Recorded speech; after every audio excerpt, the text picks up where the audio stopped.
اب نرم دھوپ کا لمس محسوس ہوا تو اونگ آنے لگی۔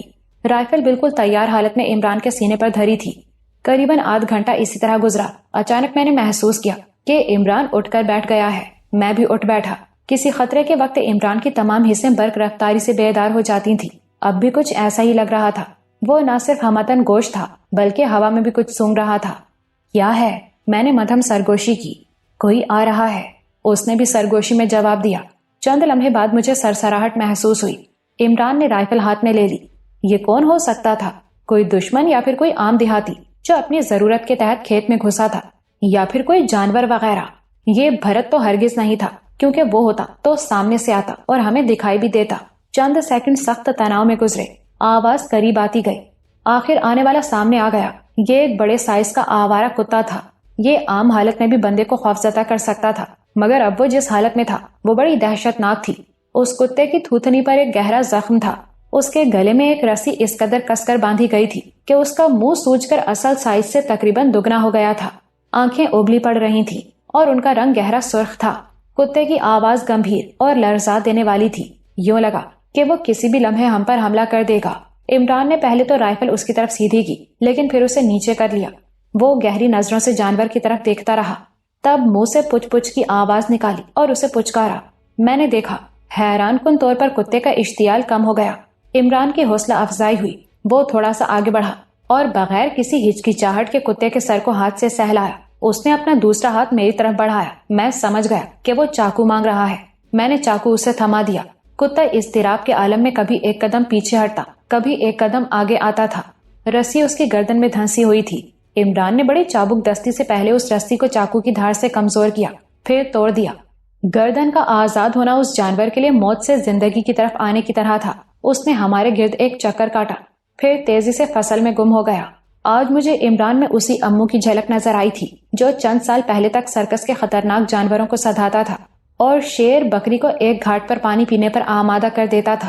غالباً اس میں وہ پہلے جیسی صلاحیت تو موجود نہیں تھی، لیکن اب بھی تھوڑے بہت اثرات اس میں پائے جاتے تھے۔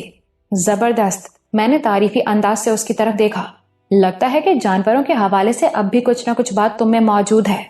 وہ تو ظاہر ہے، کیونکہ تم جیسے سرکش کو اپنے ساتھ لیے پھرتا ہوں۔ اس نے فوراً چوٹ کی۔ میں نے کہا، فضول بحث شروع کرنے سے بہتر ہے کہ میں اپنے تعریفی الفاظ واپس لے لوں۔ اس نے ٹھنڈی سانس لی۔ بس یہی سرکشی ہے تمہاری، جواب فوراً دینے لگتے ہو۔ بڑوں کا احترام ختم ہوتا جا رہا ہے تمہارے اندر۔ میں نے کہا، ایک طرف بزرگ بنتے ہو، دوسری طرف یہ بتاتے ہو کہ ریما سے تمہارا عشق زوروں پر ہے۔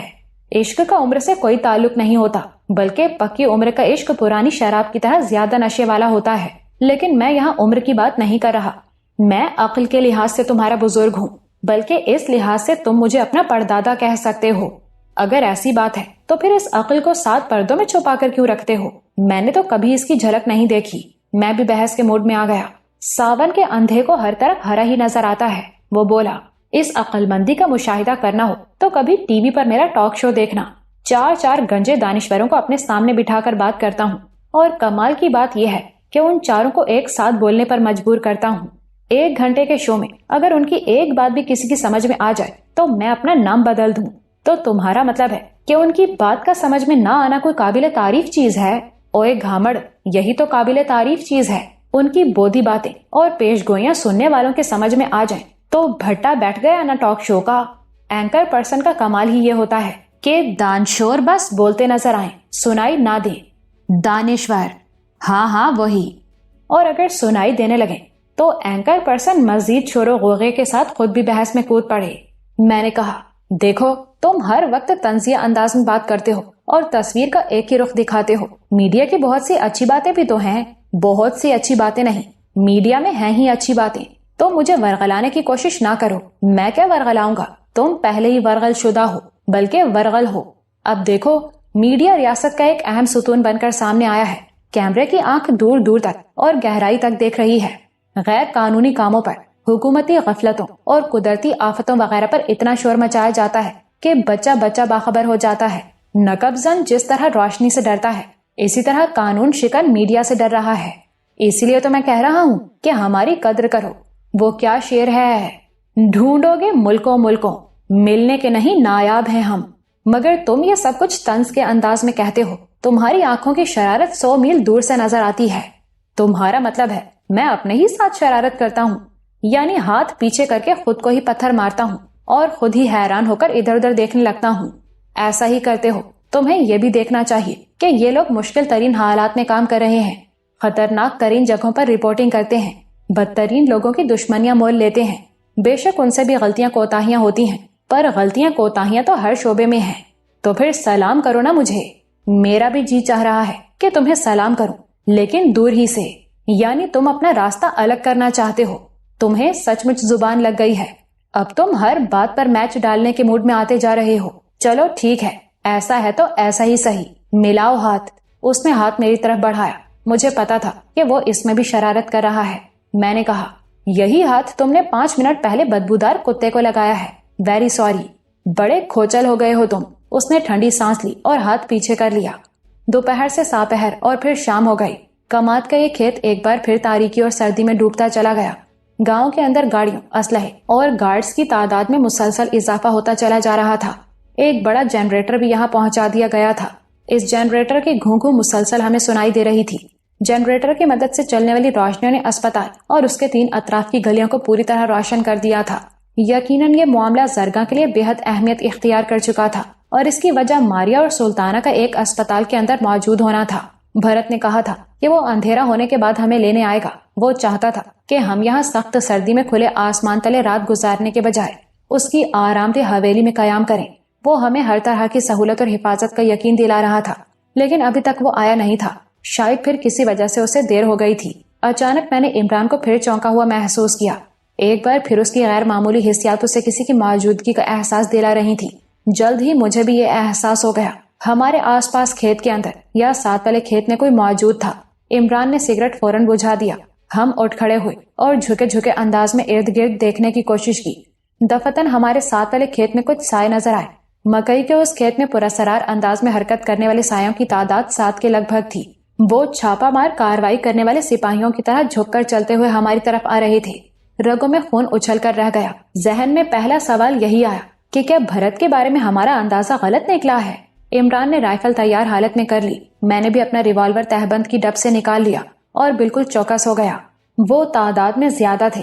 ہمارے سامنے 2 راستے تھے، اپنی پوزیشن پر رہیں اور اگر وہ ہم پر فائر کھولیں تو ہم جوابی فائر کر کے انہیں مارنے یا بھگانے کی کوشش کریں۔ دوسرا طریقہ یہ تھا کہ ہم اپنی یہ پوزیشن چھوڑ کر بھاگ نکلیں اور روپوش ہونے کی کوشش کریں۔ دونوں صورتوں میں خطرات موجود تھے۔ ان لمحوں میں مجھے عمران کی اعصابی مضبوطی اور ان معاملوں میں اس کی مہارت کا اندازہ ہوا۔ میں اکیلا ہوتا تو شاید ان لوگوں کے قریب آنے پر فائر کرتا یا پھر بھاگ کر دوسرے کھیت میں گھسنے کی کوشش کرتا، لیکن اس کی آنکھ وہ دیکھ چکی تھی جو میری آنکھ نہیں دیکھ پائی تھی۔ اس نے اپنا ہاتھ میری کلائی پر رکھ کر مجھے یہ اشارہ دیا کہ میں فائر وغیرہ کرنے کی کوشش نہ کروں۔ وہ خود بھی اپنی جگہ بالکل بے حرکت اور جامد بیٹھا تھا۔ آنے والے ہماری طرف بڑھتے چلے گئے، یہاں تک کہ ہمیں ان کے قدموں کی چاپ چند میٹر کی دوری پر محسوس ہوئی۔ اچانک مجھ پر انکشاف ہوا کہ وہ ہماری طرف نہیں آ رہے۔ وہ ہم سے قریباً 10 قدم کے فاصلے سے اور بالکل سامنے سے گزرے۔ ہم نے اپنے سانس تک روک لیے تھے۔ رنجیت پانڈے کی منحوس آواز میرے کانوں تک پہنچی۔ اور کتنی دور ہے؟ اس نے کہا۔ بس پہنچ گئے جی، وہ سامنے کیکر کے پیڑوں کے پاس، ایک دوسری آواز سنائی دی۔ وہ ہمارے پاس سے گزر کر درختوں کے ایک جھنڈ کی طرف بڑھے۔ وہ اندھیرے میں بغیر کسی لالٹین یا ٹارچ کے جا رہے تھے۔ انداز سخت محتاط تھا۔ یہ کیا چکر ہے؟ میں نے عمران کے کان میں سرگوشی کی۔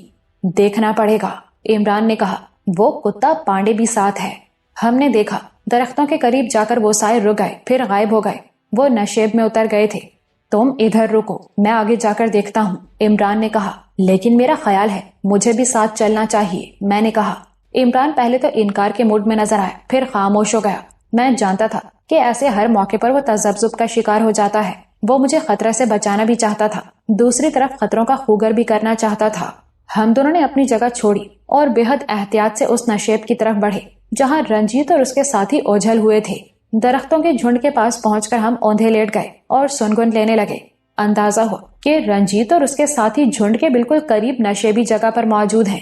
ان کی مدھم آوازیں ہمارے کانوں تک پہنچ رہی تھیں۔ اب زیادہ احتیاط کی ضرورت تھی۔ ہم رینگتے ہوئے آگے گئے۔ ہماری انگلیاں اپنے ہتھیاروں کے ٹریگرز پر تھیں اور ہم کسی بھی صورتحال کے لیے بالکل تیار تھے۔ درختوں کی طویل قطار کے آگے زمین کا کٹاؤ نظر آیا۔ یہاں ایک وسیع جوہڑ کی سی شکل بن گئی تھی۔ مگر یہ جوہر تقریباً خشک تھا. متحرک سائے اس نشیب میں موجود تھے. اب انہوں نے 2 ٹارچیں روشن کر لی تھی اور کسی خاص چیز کا جائزہ لے رہے تھے. کچھ دیر بعد رنجیت کی مدھم لیکن کرخت آواز ابھری. پائپ تو یہی لگتا ہے، لیکن پتہ نہیں کب سے بند پڑا ہے. پہلے اسے کھولنا پڑے گا. بس مٹی وغیرہ سے بند ہو گیا ہے، ابھی کھل جاوت ہے جی. دوسری آواز ابھری. تھوڑی ہی دیر بعد وہاں کدال چلنا شروع ہو گئی. کدال چلانے والا کوئی مزدور ٹائپ شخص تھا. وہ وردی کے بجائے ہماری طرح دھوتی اور پگڑی میں نظر آ رہا تھا. رنجیت پانڈے نے کرخت لہجے میں کہا، اوئے بہن کے چھکے، دھیان سے کدال چلا، کہیں پائپ پر نہ مار دینا. 1-2 منٹ بعد کدال واقعی پائپ پر لگی اور زوردار آواز پیدا ہوئی. یہ آواز سناٹے میں دور تک گئی. پانڈے پھنکارا، تجھے کہا بھی تھا کہ اس ماں کو دھیان سے چلا. اس کے ساتھ ہی چٹاخ کی آواز آئی. یقیناً شعلہ مزاج پانڈے نے مزدور کو تھپڑ رسید کیا تھا.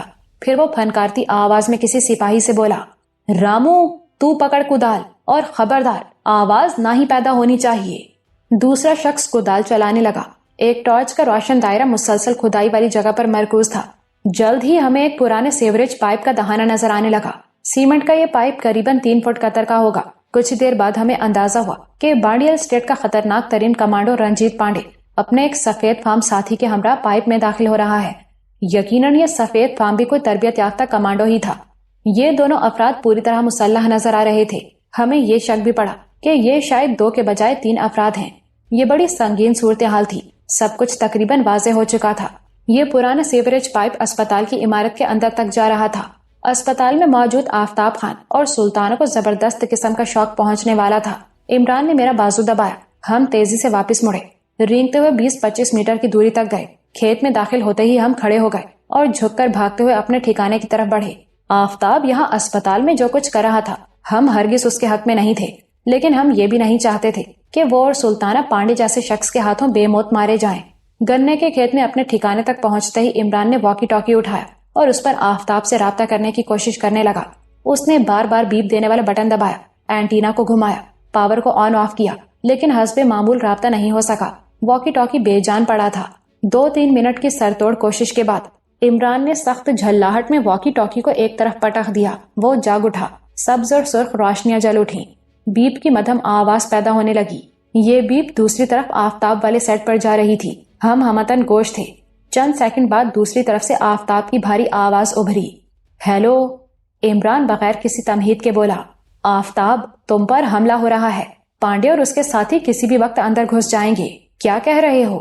آفتاب کی چونکی ہوئی آواز ابھری. میں جو کچھ کہہ رہا ہوں غور سے سنو، سوال نہ کرنا. ابھی 4-5 منٹ پہلے ہم نے پانڈے اور اس کے ساتھیوں کو کھیتوں میں دیکھا ہے. یہاں ایک پرانا سیوریج پائپ ہے. یقیناً اس کا دوسرا سرا اسپتال کے احاطے یا پھر پچھلے صحن میں کہیں ہوگا. ان لوگوں نے اس پائپ کو کھولا ہے. پانڈے اور اس کا ایک انگریز ساتھی اس پائپ میں گھسے ہیں. وہ کسی بھی وقت عمارت کے اندر پہنچ جائیں گے.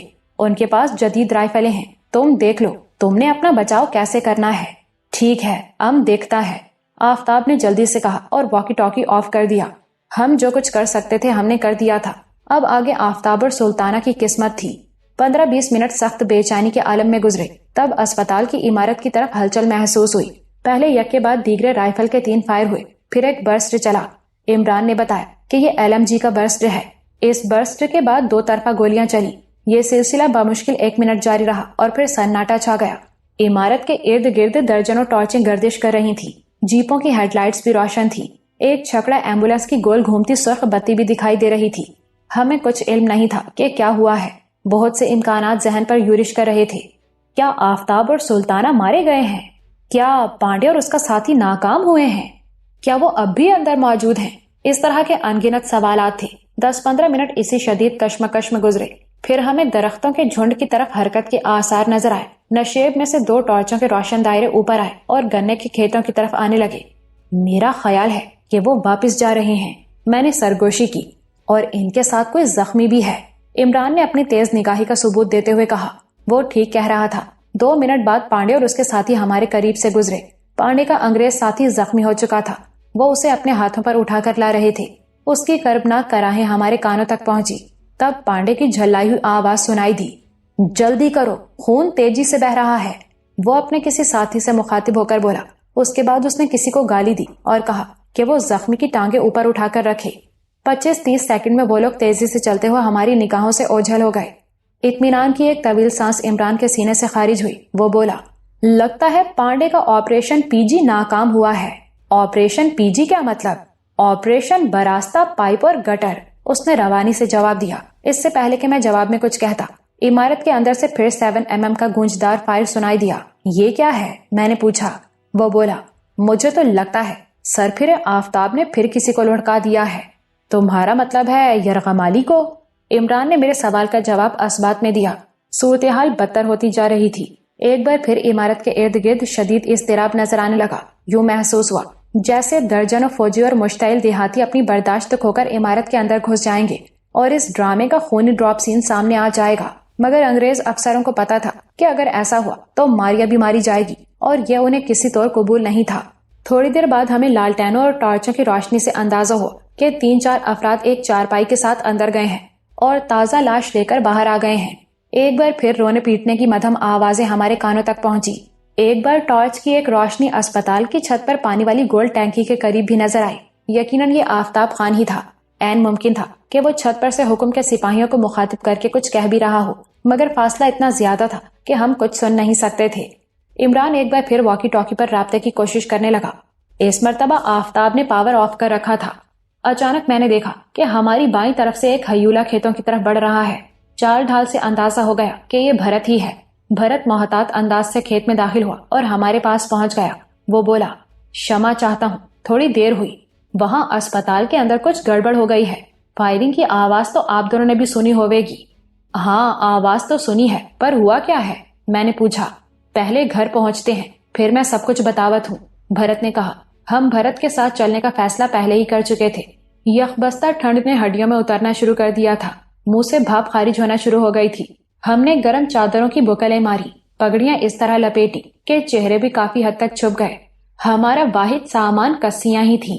یہ کسیاں ہم نے کھیت مزدوروں کی طرح کندھوں پر رکھی اور بھرت کے ساتھ گاؤں کی روشنیوں کی طرف چل دیے. بھرت کا حویلی نما مکان گاؤں کی شمالی جانب تھا. یہ جگہ اسپتال کی عمارت سے قریباً آدھا فرلانگ کے فاصلے پر ہوگی. ہم 2 بڑی گھوڑا گاڑیوں کے قریب سے گزرے. یہ دونوں گاڑیاں باوردی سپاہیوں سے بھری ہوئی تھیں اور ایک دیوار کی اوٹ میں کھڑی تھیں. مسلح پہرے دار بھی نظر آئے. چونکہ بھرت ہمارے ساتھ تھا اس لیے کسی نے ہمیں شک کی نظروں سے نہیں دیکھا. اچانک میں نے محسوس کیا کہ کوئی جانور کھیتوں میں سے نکل کر ہمارے پیچھے پیچھے آ رہا ہے. یہ وہی بڑے سائز کا کتا تھا جس کے گلے میں دھنسی ہوئی رسی عمران نے کاٹی تھی. وہ یقیناً ابھی تک ہمارے ارد گرد ہی موجود تھا. اس کا ہمارے پیچھے پیچھے آنا ایک اتفاق بھی ہو سکتا تھا اور یہ بھی ہو سکتا تھا کہ عمران کے اچھے سلوک کی وجہ سے اسے ہمارے ساتھ وابستگی پیدا ہو گئی ہو. عموماً جانور اس طرح کے رد عمل کا اظہار کرتے ہیں, لیکن اس کی ایک تیسری وجہ بھی ہو سکتی تھی اور یہ زیادہ دلچسپ اور سنسنی خیز تھی. عمران کی طویل روداد میں نے اس کی اس خاص صلاحیت کے بارے میں جانا تھا جو وہ جانوروں کے حوالے سے رکھتا تھا.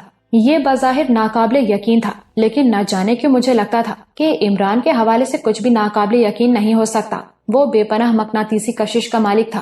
یہ کشش انسانوں پر اثر کرتی تھی تو دیگر جانداروں کو بھی متاثر کر سکتی تھی. عمران نے بھی کتے کو اپنے ساتھ ساتھ آتے دیکھ لیا تھا. کتے کے چہرے کی غیر معمولی سوجن اب بہت کم رہ گئی تھی. وہ ذرا لنگڑاتا ہوا ہمارے ساتھ چل رہا تھا. بھرت نے 1-2 بار اسے ششکارا. وہ ٹھٹکا ضرور, لیکن ہم سے دور نہیں گیا. ہم جلد ہی بھرت کے نیم پختہ مکان میں پہنچ گئے. بھرت نے ہمیں مکان کے بیرونی حصے میں ٹھہرایا. یہ ایک لمبا برآمدہ تھا جس کے ساتھ 2-3 بیٹھک نما کمرے تھے. دیکھتے ہی اندازہ ہو جاتا تھا کہ یہ کسی کھاتے پیتے ہندو زمیندار کی رہائش گاہ ہے. بھرت کا بڑا بھائی زرگا میں تھا. والد دمے کی تکلیف کی وجہ سے اپنے کمرے تک محدود تھے. گھر میں کئی نوکر چاکر تھے. ان میں گندمی رنگت والی وہ لڑکی بھی شامل تھی جس کا نام ہمیں چمپی معلوم ہوا تھا اور جس نے گنے کے کھیت میں بھرت سے محبت بھری ملاقات کی تھی. چمپی کی ادھیڑ عمر والدہ بھی اسی گھر میں خدمتگار تھی. مکان کے وسیع احاطے میں ایک طرف بھینسوں اور بکریوں وغیرہ کا باڑا تھا. یخبستہ کھیت میں سے اس آرام دہ گھر میں منتقل ہونا ہمیں کافی اچھا لگا. بھرت نے دیسی مرغی کے سالن, تندوری روٹی اور حلوے سے ہماری تواضع کی. ہندو گھرانوں میں عام طور پر گوشت نہیں پکتا, لیکن بھرت نے ہمارے لیے پکوا لیا تھا. کھانے کے بعد اس نے ہمیں رازداری کے انداز میں بتایا کہ اسپتال میں سخت گڑبڑ ہوئی ہے. حملہ آوروں نے تیش میں آ کر چھوٹے ڈاکٹر راج کو مار ڈالا ہے اور لاش اسپتال کے احاطے میں پھینک دی ہے. تیش کی وجہ بتاتے ہوئے اس نے کہا, مجھے ٹھیک سے معلوم تو نہیں بھیا, لیکن لگت ہے کہ حکم کے سپاہیوں نے خفیہ طور پر اسپتال کے اندر گھسنے کی کوئی کوشش کی ہے. اس خیال کا ایک کارن یہ بھی ہے کہ پانڈے صاحب یہاں موجود ہے, اور جہاں پانڈے صاحب موجود ہوتا ہے وہاں کوئی نہ کوئی ہلچل والا کام تو ہوتا ہی ہے۔ میں نے سنا ہے کہ اسپتال میں گھسنے کی یہ کوشش ناکام ہو گئی ہے اور ایک گورے افسر پیٹر صاحب کو ٹانگوں پر گولیاں بھی لگی ہیں۔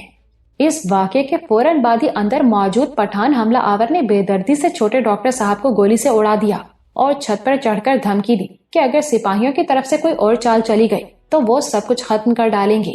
اب کیا صورتحال ہے؟ میں نے پوچھا۔ چھوٹے ڈاکٹر صاحب کی ہتھیا کے بعد تو ایسا لگا تھا کہ لوگن اسپتال پر چڑھ دوڑیں گے، مگر انگریز افسر مسٹر اینڈرسن نے لوگوں کو روکا۔ اب مجھے لگت ہے کہ گورے افسروں نے حملہ آوروں کی مانگیں ماننے کا فیصلہ کر لیا ہے۔ ہو سکتا ہے کہ مہلت کے ختم ہونے سے پہلے ہاشم رازی رہا ہو کر یہاں پہنچ جائے۔ کیا ہندو برادری کو اس کی رہائی قبول ہوگی؟ میں نے پوچھا۔ بھیا یہ ہے تو بڑا مشکل۔ سنا ہے کہ سب سے زیادہ شور وہی بڑی بی مچا رہی ہے۔ زرگاں کا بہت سا لوگن اس کے پیچھے لگ گیا ہے۔ وہ نئی پیش گوئیاں کر رہی ہے۔ دوسرے شبدوں میں اس نے حکم جی کو مصیبت میں ڈال دیا ہے۔ حکم کے لیے ناممکن ہی نہیں کہ وہ اپنے انگریز دوستوں کے خلاف چل سکے۔ اسے ہر حال میں وہی کرنا ہوئے گا جو انگریز افسر اور مسٹر سٹیل وغیرہ کہیں گے، چاہے اس کے لیے اسے بڑی بھی اور اس کے خاص حمایتیوں کو جیل میں ڈالنا یا انہیں سورگ باشی کرنا پڑے۔ وہ رات ہم نے بھرت کے آرام دہ گھر میں گزاری۔ اگلا سارا دن بھی سخت تناؤ میں گزرا۔ ہم بھرت کے مکان کی چھت سے اسپتال اور اس کے ارد گرد کا منظر دیکھ سکتے تھے۔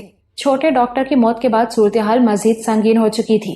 اسپتال گہرے سناٹے میں ڈوبا ہوا تھا۔ اس کے وسیع احاطے اور برآمدوں میں کسی طرح کی کوئی سرگرمی نظر نہیں آتی تھی۔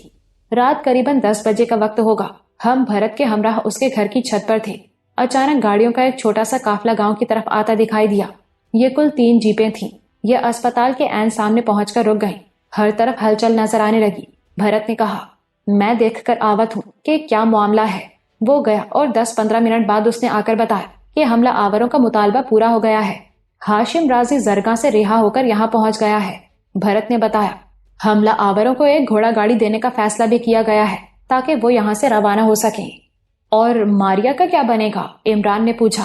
جب ہاشم رازی کو اندر بھیج دیا جاوے گا تو ماریا باہر آ جاوے گی۔ ماریا کے ساتھ ہی اندر موجود کچھ عورتوں اور بچوں کو بھی چھوڑ دیا جاوے گا۔ باقی لوگن یرغمالی کے طور پر حملہ آوروں کے پاس رہیں گے۔ ان میں ایک انگریز بھی شامل ہے۔ یہ لوگن گھوڑا گاڑی پر یہاں سے روانہ ہوں گے۔ نیل پانی کے حد پر پہنچ کر جب حملہ آوروں کو پورا وشواس ہو جاوے گا کہ اب وہ محفوظ ہیں تو باقی یرغمالیوں کو چھوڑ دیا جاوے گا۔ یرغمالیوں میں انگریز کون ہے؟ میں نے دریافت کیا۔ اصل میں پانڈے کے ساتھ ایک نہیں 2 گورے کمانڈو اندر گئے تھے۔ ان میں سے ایک کی ٹانگوں میں تو گولیاں لگی ہیں، لیکن دوسرے کو زخمی حالت میں قیدی بنا لیا گیا ہے۔ ہمارا یہ شک درست نکلا تھا کہ پانڈے کے ساتھ 2 گورے پائپ لائن میں گھسے تھے۔ عمران نے بھرت سے پوچھا، ماریا اور ہاشم رازی کا تبادلہ کب ہوگا؟ آج رات ہی کسی وقت ہو جاوے گا۔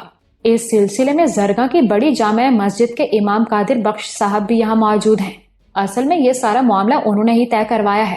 انہوں نے دونوں طرف وعدے کی پاسداری کی ضمانت دی ہے۔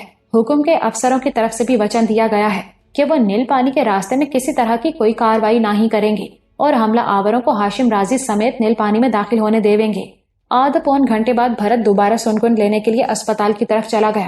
ہمارے لیے یہ اچھا موقع تھا۔ کمرے میں گھس کر ہم نے واکی ٹاکی آن کیا اور ایک بار پھر آفتاب سے رابطے کی کوششیں شروع کر دی۔ خوش قسمتی سے رابطہ ہو گیا۔ آفتاب خان اب قدرے پرسکون محسوس ہوتا تھا۔ اسے پتا چل چکا تھا کہ ہاشم رازی یہاں آ چکا ہے اور اب کسی بھی وقت ماریا کے ساتھ اس کا تبادلہ ہو جائے گا۔ اس کے فوراً بعد ان لوگوں کو ڈاکٹر لیوان اور دیگر یرغمالیوں کے ساتھ یہاں سے روانہ ہو جانا تھا۔ میرے کہنے پر وہ نیچے گیا اور اس نے سلطانہ سے بھی میری بات کروائی۔ سلطانہ کی آواز سے پتا چلتا تھا کہ وہ بے حد تھکی ہوئی ہے، تاہم اس کا اعصابی تناؤ اب کم محسوس ہوتا تھا۔ میں نے کہا، سلطانہ تم لوگ کب تک یہاں سے نکلو گے؟ آفتاب کہہ رہا ہے ابھی 2-2.5 گھنٹے تو لگیں گے، شاید ہم کل شام تک نیل پانی پہنچ سکیں، اگر سب کچھ ٹھیک رہا تو۔ اس نے آخر میں اضافہ کیا۔ میں نے اسے تسلی دیتے ہوئے کہا، گھبراؤ مت، اللہ نے چاہا تو سب کچھ ٹھیک رہے گا۔ کل رات ہم نیل پانی کے دیوان میں ملیں گے۔ وہ کچھ دیر خاموش رہ کر بھرائی ہوئی آواز میں بولی، بالو وہی ہے نا؟ میں نے اس کی بات کا جواب اسبات میں دیا۔ وہ کہنے لگی، میں اسے بہت پیار کرنا چاہتی ہوں مہروج۔ میں نے اس معصوم کو بہت دکھ دیا ہے، بڑا انتظار کرایا ہے اسے۔ میں بہت بری ماں ہوں مہروج، میرا اللہ مجھے معاف کر دے گا نا؟ اگر سچے دل سے معافی مانگی جائے تو وہ ضرور معاف کرتا ہے۔ اور آپ بھی کر دیں گے نا؟ مجھے کوئی گلہ نہیں ہے سلطانہ، لیکن میں نے آپ کو رنج تو دیے ہیں نا؟ اگر آپ… وہ کہتے کہتے خاموش ہو گئے۔ واکی ٹاکی پر کھٹ پٹ کی آوازیں سنائی دے رہی تھی۔ پھر کچھ فاصلے پر 2 افراد بلند آواز میں گفتگو کرنے لگے۔ الفاظ سمجھ میں نہیں آ رہے تھے۔ سلطانہ نے کہا، مجھے لگتا ہے ہاشم صاحب اندر آ گئے ہیں۔ ہاں، یہ ہاشم صاحب ہی ہیں۔ امام صاحب بھی ان کے ساتھ ہیں۔ آفتاب انہیں لے کر اندر آ گیا ہے۔ مجھے لگتا ہے اب ہمیں یہاں سے نکلنے میں زیادہ سمے نہ ہی لگے گا۔ لیکن آپ کہاں ہیں مہروج؟ میں تمہارے آس پاس ہی ہوں، بے فکر رہو۔ مجھے یقین نہ ہی ہو رہا مہروج کہ سب کچھ ٹھیک ہوتا جا رہا ہے۔ میں تو اپنی آشا بس ختم کر چکی تھی۔ اچھا، اب میں بند کرتی ہوں۔ آفتاب اور ہاشم صاحب اس طرف آ رہے ہیں۔ ٹھیک ہے، اپنا خیال رکھنا، میں نے کہا۔ سلسلہ منقطع ہو گیا۔ بھرت ابھی تک واپس نہیں آیا تھا۔ ہم سیڑھیاں چڑھ کر چھت پر چلے گئے اور اس کی واپسی کا انتظار کرنے لگے۔ میں نے دیکھا وہ زخمی کتا ابھی تک گلی میں گھوم رہا تھا جس سے کماد کے کھیت میں ملاقات ہوئی تھی۔ عمران نے بھی اسے دیکھا مگر تبصرہ نہیں کیا۔ تبصرے والی کوئی بات ہی نہیں تھی۔ بھرت کے بوڑھے پتا جی صحن میں گھوم رہے تھے اور مسلسل کھانس رہے تھے۔ بھرت نے ابھی تک انہیں ہماری موجودگی سے بے خبر رکھا ہوا تھا۔ ہم چھت کی تاریکی میں سے انہیں دیکھتے رہے۔ وہ بامشکل چل پا رہے تھے۔ کچھ دیر بعد وہ اپنے فربا جسم کے ساتھ ڈگمگاتے ہوئے کسی کمرے میں چلے گئے۔ تاہم ان کی کھانسی کی آواز آتی رہی۔ ہمیں ابھی تک یہ اندیشہ تھا کہ یہاں کوئی ہمیں پہچان نہ لے۔ خاص طور سے بھرت کے بڑے بھائی کی فکر تھی۔ لگتا تھا کہ وہ گھومنے پھرنے والا شخص ہے۔ وہ اب بھی زرگاہ میں تھا۔ اگر اس نے زرگاہ میں ہمیں دیکھا ہوتا تو اس کی واپسی کے فوراً بعد ہمارے لیے مصیبت کھڑی ہو سکتی تھی۔ بھرت کی واپسی میں دیر ہوئی تو ایک بار پھر ہمارا ماتھا ٹھنکا۔ کہیں پھر کوئی گڑبڑ تو نہیں ہو گئی تھی۔ بھرت نے واپس آنے میں آدھ گھنٹہ مزید لگا دیا۔ اس کے چہرے پر پریشانی واضح نظر آ رہی تھی۔ کیا ہوا؟ میں نے پوچھا۔ پھر گڑبڑ ہو گئی اور اس دفعہ بڑی سخت ہوئی ہے۔ پتہ نہیں بھگوان کو کیا منظور ہے۔ میرے جسم میں سرد لہر دوڑ گئی۔ ہمارے پوچھنے پر بھرت نے بتایا، ہاشم رازی کے بارے میں سن رکھا تھا کہ یہ بہت ہی سخت اور کٹر بندہ ہے، بلکہ کچھ لوگن اس کو جنونی کہوت ہیں۔ آج یہ بات ثابت ہو گئی ہے۔ اس نے اندر پہنچ کر صاف کہا ہے کہ وہ ابھی ماریا کو نہ ہی چھوڑے گا۔ ماریا کو اس سمے رہائی ملے گی جب وہ نیل پانی کی حد تک پہنچ جاویں گے۔ اس کی وجہ سے امام قادر بخش سخت مصیبت میں آ گئے ہیں۔ وہ اس سمجھوتے کے ضامن تھے اور وہی ہاشم رازی کو اندر لے گئے تھے۔ انگریز افسروں اور پانڈے وغیرہ نے امام صاحب کو دھمکی دی ہے کہ اگر ماریا کو کچھ ہوا تو وہ بھی برابر کے جرم بار ٹھہریں گے۔ ان بیچاروں کے ہاتھ پاؤں پھولے ہوئے ہیں۔ یہ سب کچھ قطعی غیر متوقع تھا۔ اس ہاشم رازی کے بارے میں پہلے بھی ہمارے خیالات کچھ زیادہ اچھے نہیں تھے۔ ہم نے حکم کے دربار میں اسے جنونیوں کی طرح چنگھاڑتے اور منہ سے جھاگ اڑاتے دیکھا تھا۔ وہ ان لوگوں میں سے لگتا تھا جو اپنے قریبی ساتھیوں اور ہم خیالوں کے سوا ہر شخص کو کافر یا منافق قرار دیتے ہیں اور انہیں ہر طرح کا نقصان پہنچانا جائز سمجھتے ہیں۔ حکم کے دربار میں ہی ہمیں معلوم ہوا تھا کہ ہاشم نے اپنے ہیجانی خیالات کے زیر اثر کئی مسلمانوں کو بھی موت کے گھاٹ اتار دیا تھا۔ عمران نے پوچھا، جب سب کچھ طے تھا تو پھر اس نے ایسا کیوں کیا ہے؟ بھرت بولا، میرا وچار ہے کہ اندر جا کر ہاشم کو کل رات والے واقعے کی جانکاری ملی ہے۔ کون سا واقعہ؟ وہی پانڈے اور 2 گورے چھاپا ماروں کے اندر گھسنے والا واقعہ۔ اس کے بعد ہی وہ بفرا ہے اور اس نے کہا ہے کہ یہ لوگن پھر دھوکہ دیں گے۔ حالانکہ میری سمجھ کے مطابق اس کا یہ وچار بالکل غلط ہے۔ اس کو کسی اور پر نہ ہی تو بڑے امام صاحب پر تو وشواس کرنا چاہیے، اور پھر اتنے یرغمالی بھی ہیں اس کے پاس، جن کے علاوہ ڈاکٹر لیوان کے علاوہ وہ زخمی انگریز افسر بھی ہے۔ اسی دوران میں اسپتال کی چھت کی جانب سے کسی کے غسیلے انداز میں دھاڑنے کی آوازیں آنے لگی۔ بھرت بولا، میرا اندازہ ہے کہ یہ ہاشم بول رہا ہے۔ انگریز افسر اینڈرسن صاحب نے اسے بات چیت کرنے کے لیے بیٹری سے چلنے والا لاؤڈ اسپیکر بھیجوایا ہے۔ ہم سیڑھیاں چڑھ کر چھت پر آئے۔ یہ واقعی ہاشم رازی تھا۔ وہ اسپتال کی چھت پر موجود تھا مگر نظر نہیں آ رہا تھا۔ وہ میگا فون کے ذریعے بات کر رہا تھا۔ ہوا کے دوش پر تیر کر اس کی مشتعل آواز ہم تک بھی پہنچ رہی تھی۔ وہ کہہ رہا تھا، بکواس مت کرو، تم لوگن خود دغا باز ہو، فریبی ہو۔ اب ہم تمہارا فریب نہ ہی چلنے دیں گے۔ وہی کچھ ہوئے گا جو ہم چاہیں گے۔ مین تب چھوٹے گی جب ہم نیل پانی پہنچ جاویں گے۔ ایک قریبی گھر کی چھت سے ایک دوسری آواز آئی۔ یہ بھی میگا فون کے ذریعے آئی تھی۔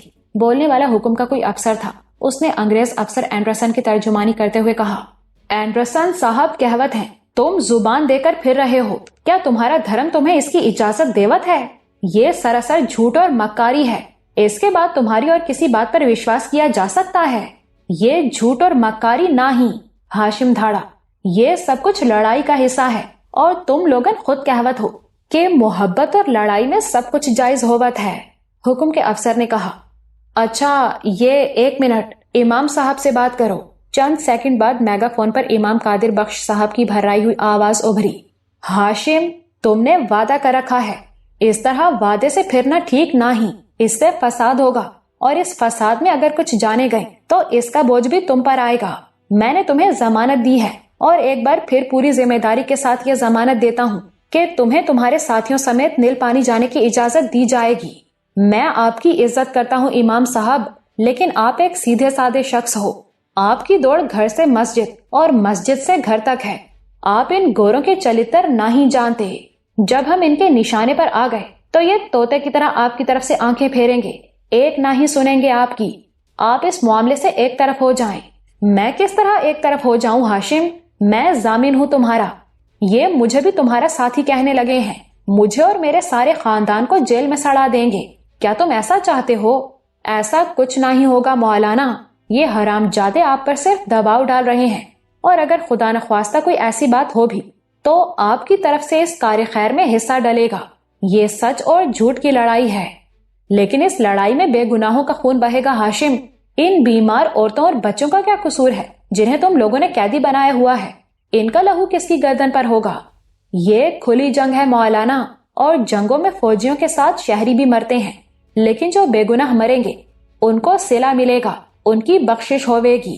اس نے چند لمحے توقف کیا، پھر دھاڑتی ہوئی آواز میں بولا، اور میں ایک بار پھر سب کو وارننگ دیوت ہوں، اگر کل سویرے ہمیں یہاں سے نکلنے کی اجازت نہ دی گئی تو ہم ناپاک لوگن کی لاشوں کو صحن میں پھینکنا شروع کر دیں گے، اور سب سے پہلے مرے گا یہ بڈھا لیوان۔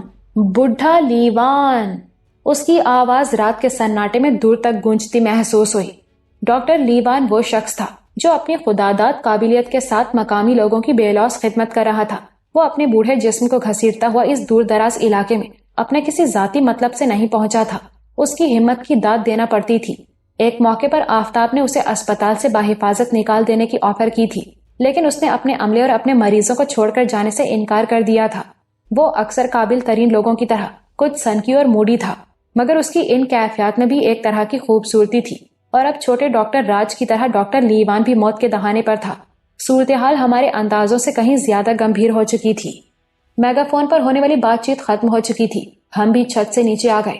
گھر کے اندر خوشگوار حرارت موجود تھی۔ چمپی نے ہمارے بستر لگا دیے تھے اور انگیٹھی وغیرہ دہکا دی تھی۔ وہ پرکشش صورت اور جسم کی مالک تھی۔ بھرت کے ارد گرد وہ یوں رہتی تھی جیسے کوئی داسی دیوتا کے گرد پروانہ وار منڈلاتی ہے۔ اس کی نگاہیں جیسے ہر وقت اپنے دیوتا کے چرن چھوتی رہتی ہیں۔ بھرت نے ہمیں بتایا تھا کہ اپنے پتا کی طرح وہ بھی چکنی مٹی اور چونے وغیرہ سے بڑے خوبصورت مجسمے بنا لیتی ہے۔ اس کا پتا ان مجسموں کو بیچ دیتا ہے اور اس رقم سے چمپی کا جہیز بناتا ہے۔ مجسموں کی بات چلی تو بھرت نے ہمیں چمپی کے بنائے ہوئے چند سٹیچو دکھائے۔ جوتیاں گانٹتا ہوا موچی، کھیت میں ہل چلاتا ہوا کسان، پنگھٹ سے پانی لاتی ہوئی عورت، یہ واقعی خوبصورت کام تھا۔ بھرت نے یہ مجسمے ایک چوبی الماری میں رکھے ہوئے تھے۔ عمران کی عقابی نظر نے دیکھ لیا کہ الماری میں ایک چور خانہ بھی ہے اور غالباً اس میں بھی مجسمے رکھے ہیں۔ وہ مسکراتے ہوئے بولا، بھرت بھیا، کیا وہاں کچھ خاص نمونے ہیں؟ بھرت نے 2 لمحے توقف کیا، پھر مسکرا کر بولا، اب آپ دونوں سب کچھ جان ہی چکے ہیں تو یہ بھی دیکھ لیں۔ اس نے ایک چابی سے چور خانہ کھولا۔ اس میں وہ مجسمے تھے جو غالباً چمپی نے جذبات میں ڈوب کر بنائے تھے۔ یہ ایک دیوتا کے لیے ایک داسی کی بے مثال محبت اور خود سپردگی کی تصویر پیش کرتے تھے۔ شاید یہ مجسمے بناتے ہوئے چمپی خود بھی شرمائی تھی اور اس کی یہ شرم داسی کے خوبصورت چہرے پر بھی نقش ہو گئی تھی۔ یہ بھی ممکن تھا کہ بھرت نے اصرار کر کے چمپی سے یہ مجسمے بنوائے ہوں۔ 3-4 مجسمے کپل سٹیچوز کی شکل میں تھے۔ ان میں داسی قریباً اوریاں نظر آتی تھی۔ وہ اپنے دیوتا کے قدموں سے لپٹی ہوئی تھی، کہیں اسے پرکشش جسم کی نظر پیش کر رہی تھی، کہیں اس کی آغوش میں تھی۔ غالباً ایسے ہی خیالات عملی زندگی میں بھی چمپی کے رہے ہوں گے۔ ہم اس کی ایک جھلک رات کے وقت گنے کے کھیت میں دیکھ چکے تھے۔ وہ اپنی ماں کی نگاہ بچا کر وہاں پہنچی تھی اور بھرت سے ہم آغوش ہوئی تھی۔ ان دونوں کے تعلقات سے اندازہ ہوتا تھا کہ اگر بھرت چاہے تو وہ اپنی اس شودر خادمہ کو کسی بھی وقت اپنی بھرپور خدمت پر آمادہ کر سکتا ہے، لیکن وہ ایسا چاہتا نہیں تھا۔ وہ اس سے پیار کرتا تھا اور اسے پوری عزت کے ساتھ بیاہ کر ایک اچھی مثال قائم کرنا چاہتا تھا۔ کچھ اور مجسمے بھی چور خانے میں موجود تھے، لیکن یہ جذبات انگیز مجسمے نہیں تھے۔ یہ تو سیدھے سادے دیوی دیوتاؤں کے اسٹیچو تھے، درگا دیوی، لکشمی دیوی، کرشن، لکشمن، ہنومان وغیرہ۔ میں نے کہا، ان بے ضرر مجسموں کو کیوں چھپا کر رکھا ہوا ہے؟ بھرت بولا، اس لیے کہ یہ چمپی نے بنائے ہیں، وہ نچلی ذات کی ہے، دھرم کے ٹھیکیداری سے یہ آگیا نہیں دیتے کہ وہ دیوی دیوتاؤں کو ہاتھ لگائے، وہ شوق پورا کرنے کے لیے چوری چھپے ایسا کام کرت ہے۔ باہر کسی تاریک گلی سے کتے کی آواز سنائی دے رہی تھی، یہ وہی کتا تھا۔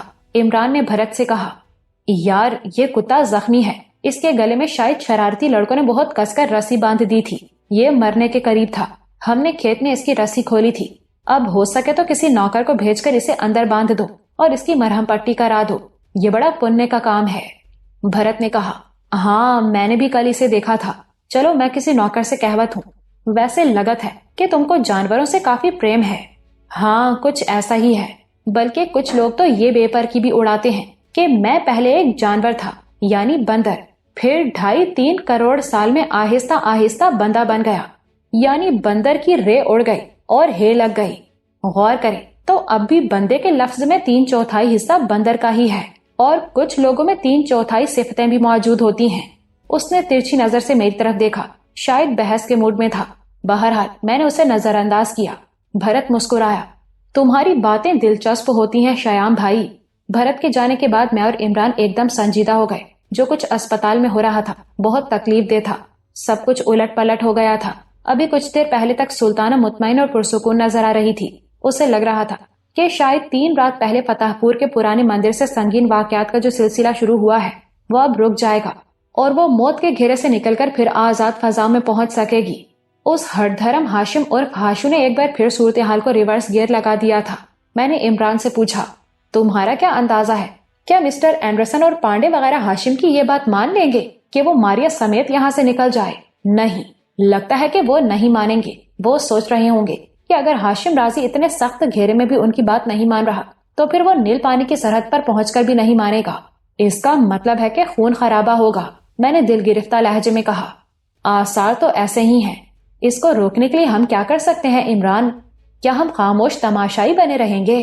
نہیں، کچھ نہ کچھ تو کرنا پڑے گا۔ ہم رات کو بہت تھوڑی دیر کے لیے سوئے، صبح سویرے بھرت کی زبانی یہ خبر ملی، وہ بڑی اندوہناک تھی۔ معلوم ہوا کہ شعلہ صفت ہاشم نے اپنی دھمکی کو عملی جامہ پہنایا ہے اور ڈاکٹر لیوان کے سر میں 2 گولیاں اتار کر اس کی لاش چھت پر سے صحن میں پھینک دی ہے۔ وہ شخص اپنی جان کی بازی ہار گیا تھا جس نے بے لوث جذبے کے ساتھ اس راجواڑے کے بے شمار لوگوں کی جانیں بچائی تھیں۔ ہمارے دل غم سے لبریز ہو گئے، آنکھوں کے سامنے وہ مناظر گھومنے لگے جب عمران ڈاکٹر کو نیل پانی سے زبردستی فتح پور لے کر آیا تھا تاکہ وہ میری گردن میں سے الیکٹرانک چپ نکال سکے۔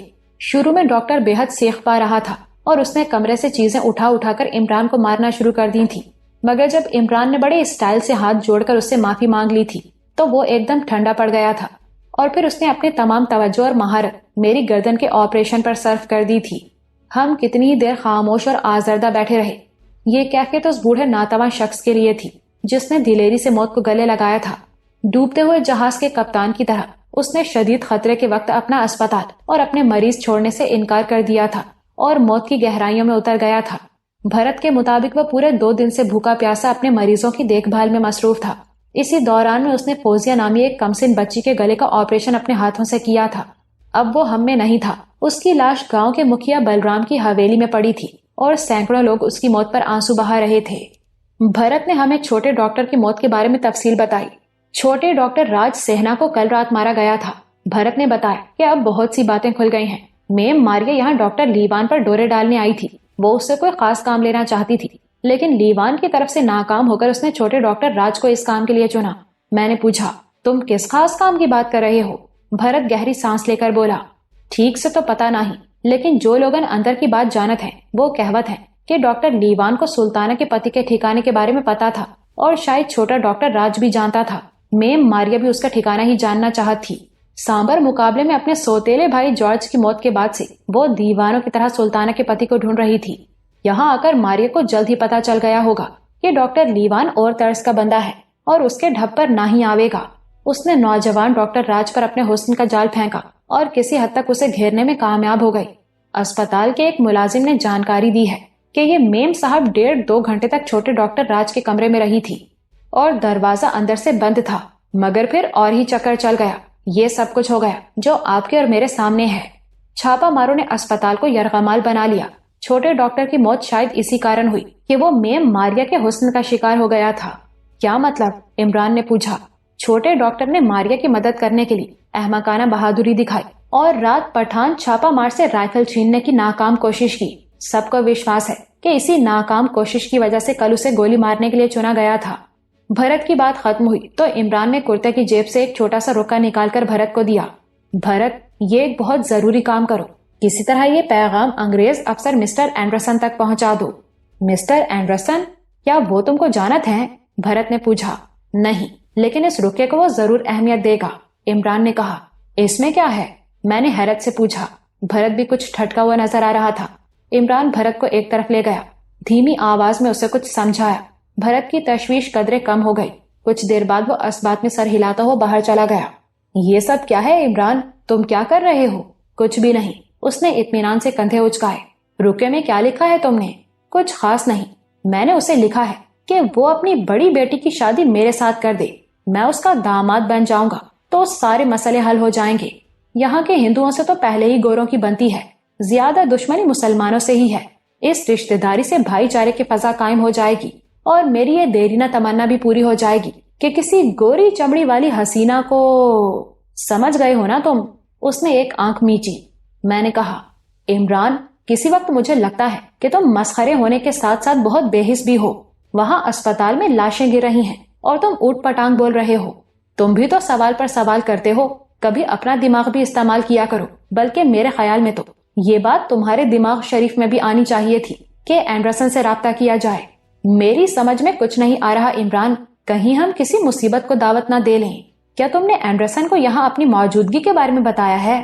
وہ کچھ دیر خاموشی سے میری طرف دیکھتا رہا، پھر سگریٹ کا کش لے کر بولا، میں نے واضح طور پر کچھ نہیں بتایا، لیکن میرا خیال ہے کہ اگر میں بتا بھی دیتا تو کوئی زیادہ خطرے والی بات نہیں تھی۔ تم ایک بات سمجھنے کی کوشش کرو، اس نے میرے کندھے پر ہاتھ رکھتے ہوئے کہا۔ حکم اور اس کے انگریز دوستوں میں بڑا بھائی چارہ ہے، لیکن فی الوقت دونوں کی سوچ ایک دوسرے سے بہت مختلف ہے۔ ہندو افسر اور سپاہی ہر صورت دھرم دشمن سلطانوں کو پکڑنا یا قتل کرنا چاہتے ہیں۔ دوسری طرف انگریزوں اور انگریز افسروں کے نزدیک سب سے اہم بات ماریا کی زندگی بچانا ہے، اور میں نے اینڈرسن کو جو رکا لکھا ہے وہ اسی حوالے سے ہے، اور اس کی تحریر اینڈرسن کے دل کو ضرور لگے گی۔ کیا کہا ہے تم نے؟ فی الحال بس اتنا بتایا ہے کہ وہ کسی بھی ہندو فوجی افسر یا سپاہی کو بتائے بغیر مجھ سے ملاقات کرے۔ میرے پاس اس کے لیے ایک بہت اہم اطلاع ہے، اور اس اطلاع کا تعلق سلطانہ کے پتی تابش اور اس کے ساتھی عمران سے ہے۔ اوہ گاڈ، یہ کیا کر رہے ہو تم؟ یہ تو بڑا رسک والا کام کر دیا ہے تم نے۔ میں کراہا، رسک والا کام ہی تو ہم کرتے ہیں۔ 50 فٹ کی بلندی پر ایک جھولے سے دوسرے پر بغیر جال کے چھلانگ لگانا، سر پر سیب رکھ کر چاقو سے نشانہ لینا، ریوالور کے چمبر کو گھما کر 3-6 کا کھیل کھیلنا، یہ سب کچھ رسک ہی تو ہے جگر، اور رسک ہی اپنی زندگی ہے، کیونکہ رسک سے آگے کامیابی ہوتی ہے۔ اس نے عجیب کھوئے کھوئے انداز میں کہا۔ میں اسے دیکھتا رہا۔ شاید وہ ٹھیک ہی کہتا تھا، وہ خطروں کا کھلاڑی تھا، اور اس کھیل میں اس کی خوش قسمتی اس کے کندھے سے کندھا ملا کر چلتی تھی۔ اب پتہ نہیں وہ کس موڈ میں تھا کہ انچارج انگریز افسر کو خط لکھ مارا تھا۔ عمران نے جو کچھ کیا تھا اس کا نتیجہ میری توقع کے خلاف اور عمران کی توقع کے عین مطابق نکلا۔ قریباً 45 منٹ بعد بھرت ہانپتا ہوا نمودار ہوا اور اس نے عمران سے کہا کہ مسٹر اینڈرسن اس سے ملنا چاہتے ہیں۔ حویلی کی ڈیوڑی کے پاس بھرت کی ایک بند گھوڑا گاڑی کھڑی تھی۔ ہم گھوڑا گاڑی میں بیٹھے۔ بھرت نے خود کوچبان کی نشست سنبھالی اور گھوڑا گاڑی حویلی نما مکان کے پھاٹک سے نکل کر ایک طرف روانہ ہو گئی۔ دن چڑھ آیا تھا مگر ابھی گلیوں میں آمد و رفت شروع نہیں ہوئی تھی۔ اکا دکا افسر خالی ہاتھ یا لوٹے وغیرہ لیے کھیتوں کی طرف جا رہے تھے۔ مویشیوں کے 1-2 ریوڑ بھی کھیتوں کی جانب جاتے دکھائی دیے۔ ان کی گھنٹیاں اس ٹھٹری ہوئی دھند آلود صبح میں ارتیاش پیدا کرتی تھی۔ کہیں کہیں حکم کا کوئی باوردی فوجی بھی ٹہلتا نظر آ جاتا تھا۔ ہماری گھوڑا گاڑی گاؤں سے باہر نکلی اور ایک چھوٹے سیم نالے کے ساتھ ساتھ چلتی کوئی نصف میل باہر آ گئی۔ کماد کی فصل کے پیچھے ایک جوار کے کٹے ہوئے کھیت میں ایک گاڑی کھڑی تھی۔ یہ چاروں طرف سے بند تھی، اس کو لوڈر نما گاڑی کہا جا سکتا تھا۔ ترپال کے ذریعے اسے چاروں طرف سے ڈھانپ دیا گیا تھا۔ گاڑی کی ڈرائیونگ سیٹ پر ایک سفید فام ڈرائیور بیٹھا تھا۔ بھرت ہم دونوں کو اس کیچڑ آلود گاڑی میں لے گیا۔ ہم اندر چلے گئے اور وہ باہر کھڑا رہا۔ اس لوڈر کے اندر ایک چھوٹا سا آرام دہ صوفہ پڑا تھا۔ 2-3 کرسیاں رکھی ہوئی تھی۔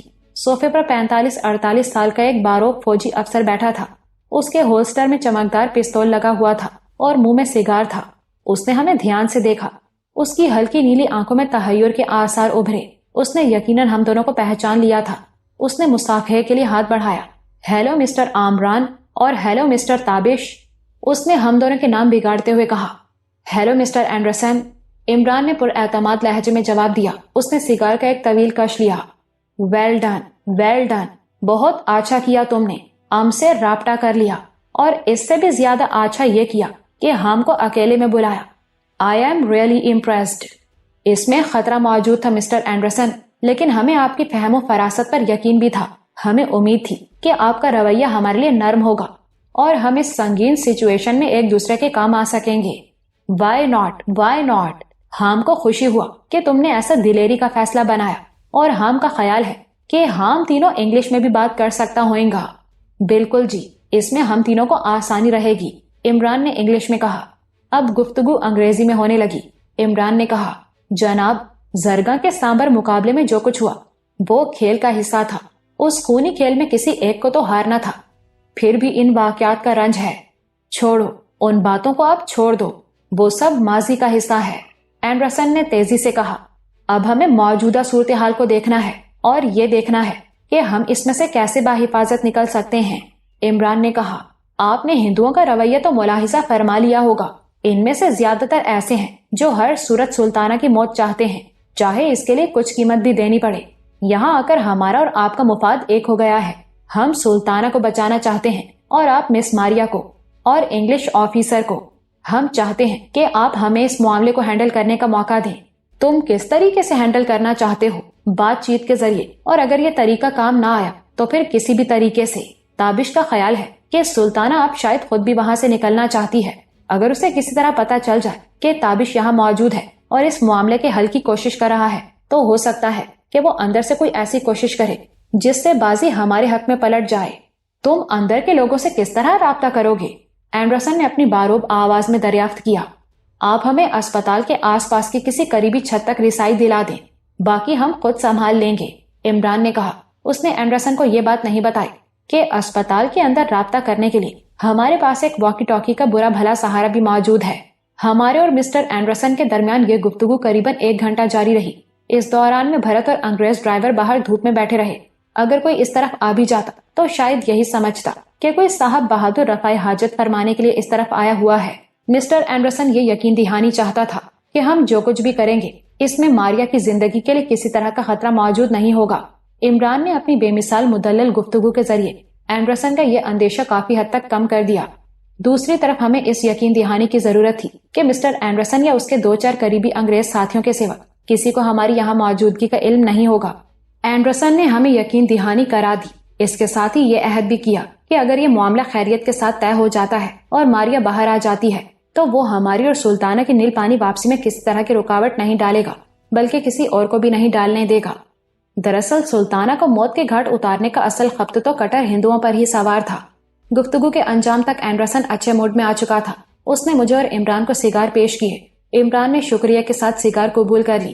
اینڈرسن پاٹدار آواز میں بولا، ہمارے دور میں برصغیر کے اندر جو کچھ بھی ہوا، لیکن یہ حقیقت ہے کہ ہم نے وعدہ خلافیاں نہیں کی۔ ہم نے کسی کو دوست بنایا تو اس کا ساتھ نبھایا، کسی کو جان کی امان دی تو اس کی حفاظت کی۔ اس کی ایک مثال آخری تاجدار بہادر شاہ ظفر بھی ہے۔ تاریخ گواہ ہے کہ اس سے غلطیاں بھی ہوئیں۔ وہ اپنے جرنیل بخت کے بلند بانگ دعووں سے متاثر ہو گیا اور اس کے ساتھ مل کر برٹش فوج کو دلی سے دور رکھنے کے بارے میں سوچنے لگا، لیکن ہم نے چونکہ اس کی بیوی زینت محل اور بچے کو جان کی امانت دی ہوئی تھی، اس لیے سخت مشکلوں کے باوجود ان کی حفاظت کی اور انہیں ہندوستان کے بھڑکتے شعلوں سے نکال کر رنگون پہنچایا۔ اور برادرز، یہ تو بس ایک مثال ہے۔ ہم جانتے ہیں جی، آپ ایسی بہت سی مثالیں دے سکتے ہیں، عمران نے نیاز مندی سے کہا۔ آپ پر ہمارا یہ بھروسہ ہی ہے جس نے ہمیں اپنی جان خطرے میں ڈالنے اور آپ سے رابطہ کرنے پر آمادہ کیا ہے۔ اینڈرسن نے عمران کو گہری نظروں سے دیکھا، جیسے یہ جاننے کی کوشش کر رہا ہو کہ اس کے لہجے کی تہ میں کوئی طنز وغیرہ تو نہیں، لیکن وہ عمران ہی کیا تھا جس کے اندر جھانکا جا سکتا۔ ہمارے اور اینڈرسن کے درمیان کئی تفصیلات طے ہوئی۔ آخر یہ ملاقات ختم ہو گئی۔ میں نے اس گفتگو میں بہت تھوڑا حصہ لیا تھا۔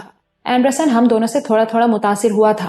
عمران کی گفتگو اور حاضر جوابی نے اسے متاثر کیا تھا، جبکہ میرے کریڈٹ میں میری جسمانی فٹنس تھی اور وہ تاریخی مقابلہ تھا جس نے جارج جیسے فائٹر کو خاک چٹوائی تھی۔ بہرحال ہمارے ساتھ ہونے والی ساری گفتگو کے دوران میں اینڈرسن کی آنکھوں میں احساس برتری کی وہی چمک نظر آئی تھی جو ہمارے جیسے محکوم ملکوں میں داخل ہوتے ہی ان لوگوں کی نگاہوں میں سما جاتی ہے۔ شام سے پہلے ہی ہلکی ہوا چلنے لگی، پھر بادل چھا گئے اور سردی میں ایک دم اضافہ ہو گیا۔ طے شدہ پروگرام کے مطابق ہم نے بھرت کو اپنے بارے میں سب کچھ بتا دیا تھا۔ یہ جان کر اس کی آنکھیں کھلی رہ گئی تھیں کہ میں ہی وہ شخص ہوں جو سلطانہ کا شوہر کہلاتا ہوں، اور میں نے ہی زرگاں کے مقابلے میں راجواڑے کے شکتی دیوتا کو خاک و خون میں لوٹایا تھا۔ اسے اپنی سماعت پر بھروسہ نہیں ہو رہا تھا۔ اس آگاہی کے بعد وہ ہم دونوں سے اور خصوصاً مجھ سے بہت مروب نظر آنے لگا تھا۔ وہ سیدھا سچا شخص تھا۔ اس نے مجھ سے مخاطب ہو کر معذرت کے انداز میں کہا، اگر میں نے بے خبری میں کوئی الٹی سیدھی بات کہہ دی ہو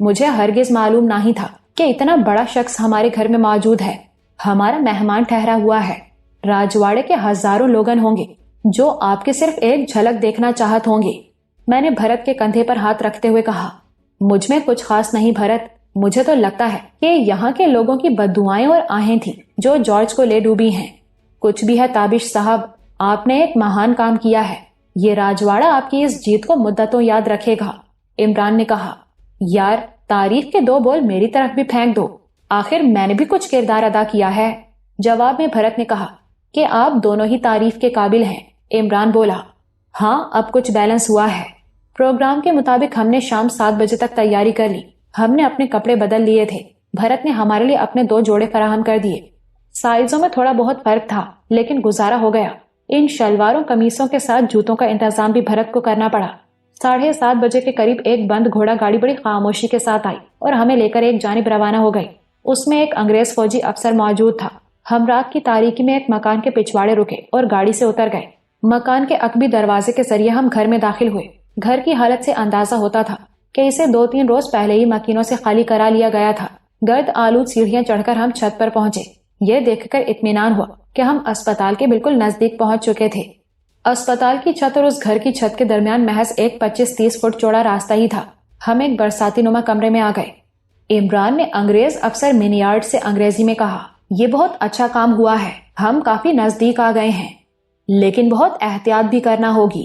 مینیارڈ نے کہا، یہ دیکھو، اس نے انگلی سے ایک طرف اشارہ کیا، یہاں کھڑکی میں گولیوں کے 3-4 سوراخ نظر آئے۔ مینیارڈ نے بتایا کہ پرسوں ذرا سے شک کی بنیاد پر پٹھان حملہ آور نے اس طرف گولیوں کی بوچھاڑ کر دی تھی۔ اسے لگا تھا کہ شاید کوئی اس طرف حرکت کر رہا ہے۔ وہ اب بھی چھت پر ہے؟ میں نے پوچھا۔ ایک بندہ تو ہر وقت چھت پر رہتا ہے۔